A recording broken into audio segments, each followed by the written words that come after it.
Oh, what's going on, GameLeapers? This is Coach Cheeks, and in today's upload, we're going to be talking about 10 secretly OP champions that are picked and banned nowhere near as much as they should be for how good they actually are. And for each pick, so you guys can just pick them straight away in your games, we're going to give you the best room page, the best items, and maybe even a tip for each one depending on how much I like the champion. And if you do want to learn any of the champions in this video, guys, make sure you check out the GameLeap website linked in the description and comment section for your League of Legends needs. Our website is easily the best on the internet. We have so many challenger players and coaches uploading up to 20 videos a week for our subscribers, so get that exclusive access by signing up, and let's get into the countdown. Now, starting off the countdown, we're going to kick it off in the bot lane and talk about Draven, who was buffed last patch. His base attack damage, and even though this was increased by a measly 2, which doesn't really sound like that much, and even before this change, he was one of the strongest AD carries. And because Fleet Footwork has been nerfed in 12.6, so an AD carry like Jhin, for example, is not as strong. This in turn, because some champions around Draven have been nerfed, this indirectly buffs the axe-wielding Ron Jeremy. And what's interesting on your screens is that some Draven players in higher relos are making use of the new Treasure Hunter rune, which is giving you gold for each takedown you get onto the enemy team. So this is basically just helping to accelerate your mid to late game. You're going to be hitting the Essence Reaver spike, the Eclipse spike a lot sooner, so this is a very welcome rune for a champion like Draven, who is all about getting kills, and this is another reason why Draven is on this countdown at number 10. Now, ahead of him coming in at number 9, we're going to head to the jungle here and talk about Mordekaiser, who we mentioned in a video recently talking about how underrated this champion in the jungle role is, because it's just true. You can see that with Ghost and Smite, Mordekaiser wins around 55% of matches. This is legit. This has not been made up. I have not been tampering with this, trust me. So there's definitely some value here, and you can see if you go Riftmaker with Sorcerer's Shoes and then Demonic Embrace, this is a 100% win rate. Even though it's 8 matches, I understand they might have been win trading, but it definitely does work. The only thing you have to be a little bit careful of is getting invaded in the early game, because your cooldowns are pretty long. All you want to do is get to level 6 without running it down, so make sure you guys put a ward down on your second buff so you know if that enemy Kindred, enemy Graves, enemy Lee Sin is going to try to screw you over. Just make sure as far as your rune page goes that you're running Revitalize and the Resolve tree in your secondary tree, because Revitalize is going to improve your shield from your W, and it can be very hard to duel a Mordekaiser with this setup, so Mordekaiser jungle comes in at number 9. Now, beating Mord to number 8 on this countdown, we're going to head to the mid lane here and talk about Zoe, who, to be honest, for a champion who had like a 45% win rate for the whole of last season, her win rate in Platinum and above at the moment is above 51%. Now, if that doesn't show you how good this champion is, I don't know what will. And just like Draven, Zoe mains at the moment in higher relos are running Treasure Hunter as their last domination rune. This means you can get to Sorc Shoes, Luden's Tempest, Shadow Flame a heck of a lot quicker, and this is when you can start to take over games. But one thing you Zoe players have to do if you're going to start playing her is you have to understand how valuable your passive is, because each time you cast a spell, your next auto attack is going to deal more damage, kind of like Riven's passive. So before and after your Q, your auto attacks will deal more damage. Every time you use your W, your auto attacks will deal more damage, your ultimate, and of course your E, so make sure you're trying to weave in your passive auto attacks when you use your abilities. This is one of the biggest differences between the best Zoes and everyone else, so make sure you guys master this, and I'm sure you'll understand, if you can, why this champion is on this countdown. Now, coming in at number 8, we're going to head back down to the bot lane here and talk about Sivir, who really does not get talked about enough, because for so long now, she has boasted one of the best win rates for AD carries. It's just she isn't really picked that much, and the reason why, well, I don't know, because looking at these stats, well, they suggest that this champion is criminally underrated, and she is. With the new Treasure Hunter rune, for a scaling champion, you know, because you want to get the Duskblade, you want to get to Mirror Mana, this is making the mid to late game come around sooner, just like Draven, just like Zoe, so it's a really nice addition for AD carry lethality Sivir. Also, you can see this rune page with Mana Flow and Transcendence. This is giving you the sustain you need in terms of the blue stuff, and also the ability haste, because really you're about spell casting. Of course, your auto attacks are still going to deal damage, but it's more about using your Boomerang Blade and your Ricochet. This is why Duskblade is the mythic you have to go for the ability haste, for the lethality, for the damage. And as far as your second summoner spell goes with Flash, make make sure you guys run exhaust, because Sivir, you don't really have any escape, so if you do get jumped on, you're probably going to die unless you have exhaust, so make sure you run this so you can fend for yourself in solo queue. Now we're going to head to the top lane for number 6 on this countdown and talk about Kled, because ever since Riot nerfed the base HP of Kled and Skarl, the build where you go full tank Kled pretty much with Sunfire Aegis and Titanic Hydra isn't as good. But here's the thing guys, this champion, because Riot buffed your E not so long ago, this is scaling with AD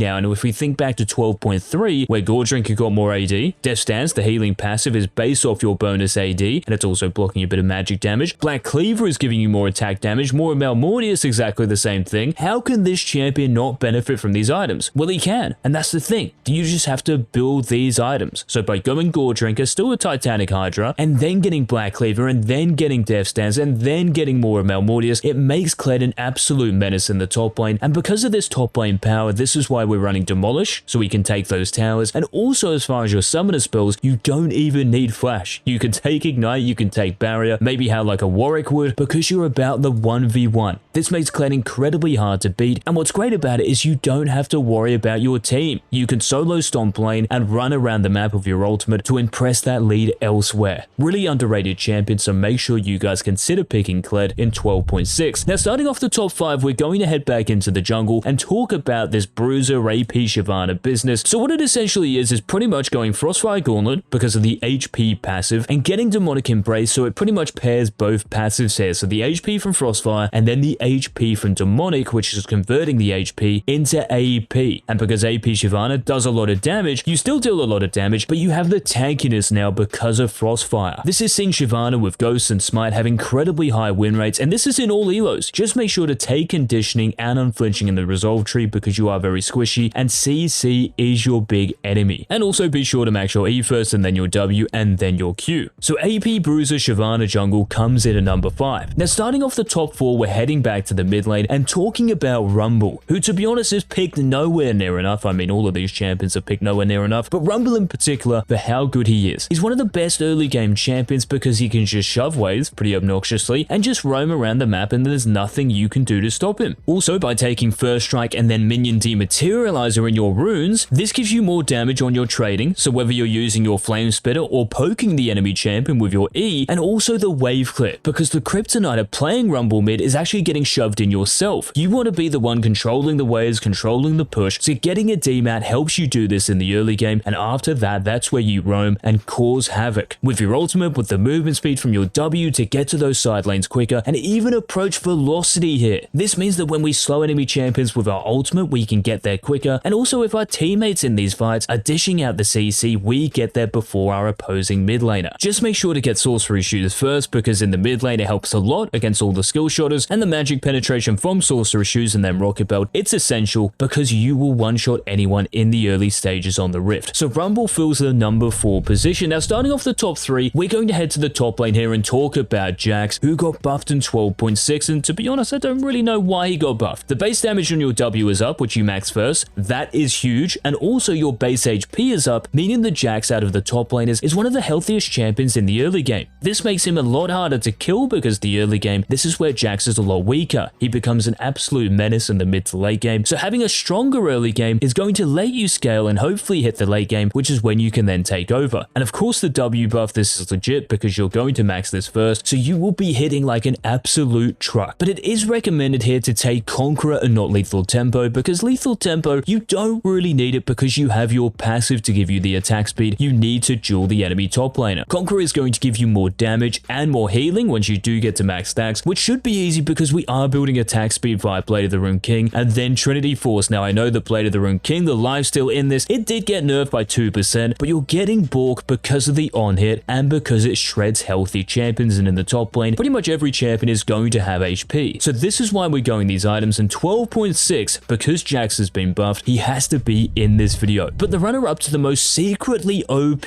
champion for 12.6, we've got to head back to the mid lane here, and we're going to talk about another champion who's been buffed, and this is Azir. In before everyone starts disliking the video, but I'm serious guys, look at these stats. Because Azir is getting more HP per level now, this means he's a lot harder to kill, even during the laning phase, which is when he's typically weaker. This means that you're going to hit the mid to late game where you become arguably the strongest champion on the rift, without dying 5 to 10 times already. So the buff this patch has been huge, and you can see that in higher reloads, with the skill order anyway, in around 450 matches, Azir wins 54% of them. This is not over 10 games, and you can see that when you run Ignite, you win close to 55%. So Azir is coming in at number 2. Just make sure that you create space when you use your E with your W and Q, otherwise it will get interrupted, just in case any of you do start playing Azir. But the number 1 champion, guys, who is secretly OP for 12.6, well, this is another champion who has been changed in 12.6, and this is Rengar in the jungle. Now, I don't think Rengar has become suddenly incredibly OP,